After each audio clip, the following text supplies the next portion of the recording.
ایک دفعہ آقا دو عالم صلی اللہ علیہ وآلہ وسلم حضرت ابی بن کعب رضی اللہ تعالیٰ عنہ کے پاس گئے۔ حضرت ابی بن کعب نماز پڑھ رہے تھے۔ آقا دو عالم صلی اللہ علیہ وآلہ وسلم نے حضرت ابی بن کعب کو بلایا۔ حضرت ابی بن کعب نے حضور کی آواز تو سنی، پہچان گئے کہ مجھے میرا نبی یاد کر رہا ہے، لیکن نماز پڑھ رہے تھے۔ سوچا جلدی جلدی اپنی نماز مکمل کر لوں۔ حضرت ابی بن کعب رضی اللہ تعالیٰ عنہ نے اپنی نماز میں جلدی کی، جلدی جلدی نماز مکمل کی اور دربار مصطفیٰ صلی اللہ علیہ وآلہ وسلم میں حاضر ہو گئے۔ آقا دو عالم صلی اللہ علیہ وآلہ وسلم نے ارشاد فرمایا، اے ابی، میں تمہیں بلا رہا تھا، میرے پاس آنے میں تمہیں کس چیز نے روکا؟ تو حضرت ابی بن کعب رضی اللہ تعالیٰ عنہ کہنے لگے، یا رسول اللہ، میں نماز پڑھ رہا تھا۔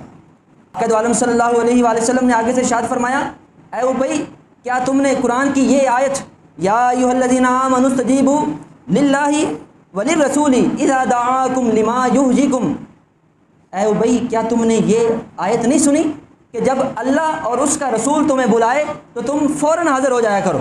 حضرت ابی بن کعب کہتے ہیں، یا رسول اللہ، آئندہ سے ایسا نہیں ہوگا۔